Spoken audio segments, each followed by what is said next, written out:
and heat setting. Good morning students.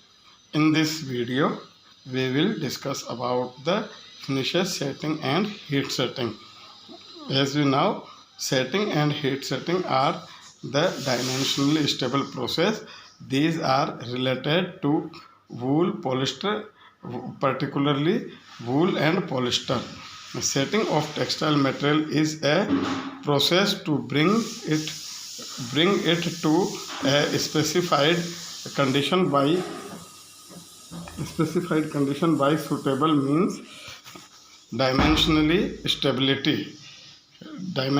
stability in cotton fabric setting process is carried out by सल्फोराइजिंग, जो कि हम video number 5 में discuss कर चुके हैं.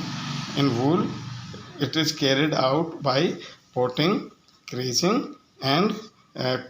क्रेबिंग एंड डेकाटाइजिंग प्रोसेस, जो कि हम गत सेमेस्टर में डिस्कस कर चुके हैं, सेमेस्टर 3 में. And in synthetic fibres fabric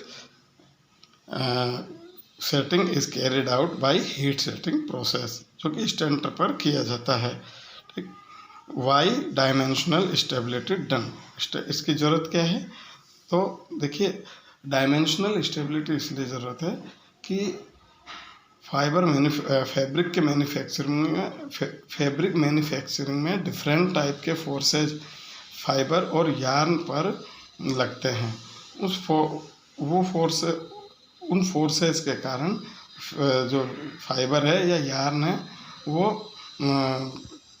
strain या स्ट्रेस की कंडीशन में रहता है.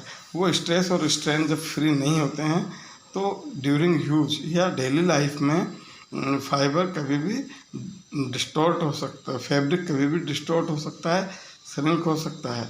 इसलिए हम डायमेंशनल स्टेबिलिटी करते हैं ताकि फाइबर्स से बना वो यार्न और फैब्रिक वो डेली लाइफ में इस तरह का बिहेवियर ना करे. Now during manufacturing processes like spinning, weaving or knitting, the fabric is subjected to stresses and strains, and release of the strains leads to distort in fabric structure. This is particularly so with woolen fabrics and synthetic fibers fabric. The purpose of setting is to stabilize the woven structure of such fabrics in a regular and permanent manner by relaxing the stresses. Sulfurizing is already discussed in video number 5. Setting of woolen fabrics is carried out by processes crabbing, potting and decatizing. In crabbing and potting, woolen fabrics are subjected to boiled water. crabbing and potting में जो woolen fabric है वो boiled water से treat किया जाता है. Whereas in decatizing process, woolen fabrics is subjected to steaming. इसमें steam से सेट करते हैं. नाउ नंबर फर्स्ट क्रेबिंग ये इस तरह का डायग्राम है, आप देख लें. इस तरह से ये फैब्रिक है, फैब्रिक इस रोल से, इस रोल के ऊपर ये लिपट रहा है. ठीक है, और ये बॉयल्ड वाटर रखा हुआ है. ठीक है, अब इस रोल से ये प्रेस होता है, मतलब फैब्रिक यहाँ से आ रहा है, इसके ऊपर लिपट रहा है और इस रोल से प्रेस हो रहा है. ठीक, तो एक बार बॉइल्ड वाटर में इस तरह का ट्रीटमेंट देते हैं. दोबारा इसी फैब्रिक को हम ठंडे पानी में रोल के ऊपर लपेटते हैं. फिर उसको दोबारा हम सेम इसी तरह बॉइल्ड वाटर में लपेटते हैं और फाइनली उसको हम ठंडे पानी में लपेटते हैं.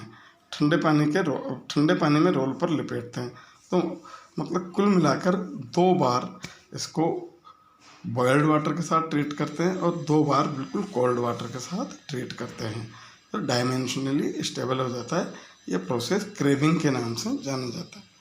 When fabric is wounded on a perforated beam, under tension, so that a greater pressure is built up on the inner part of the beam than the pressure on the outer part. The pressure should be equal. Creases are not equal, and creases are not allowed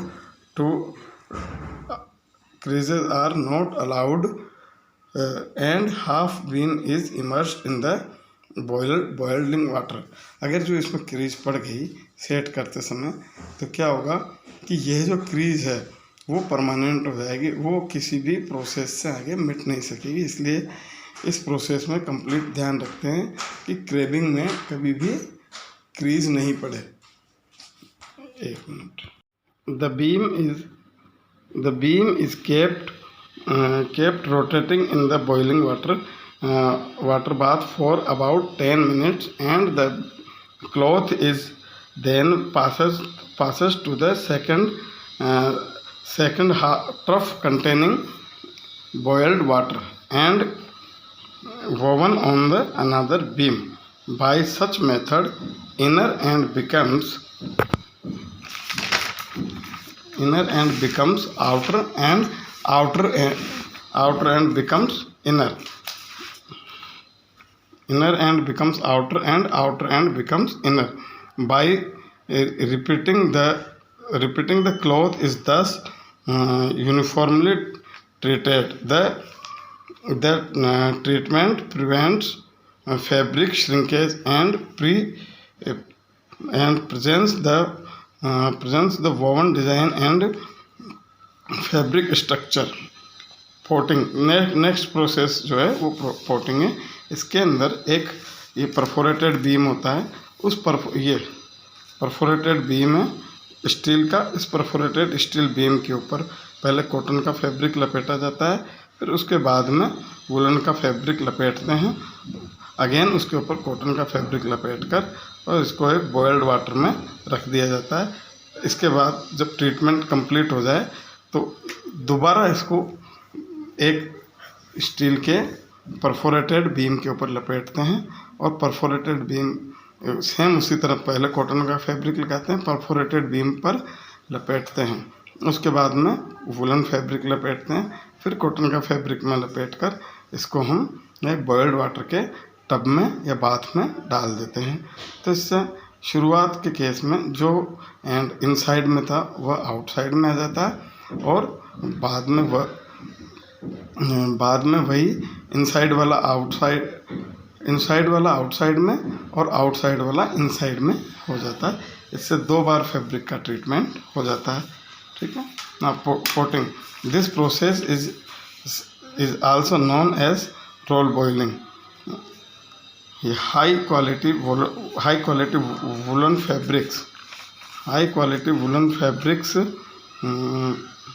fabrics are given potting treatment to give them a soft handle and a higher degree of setting.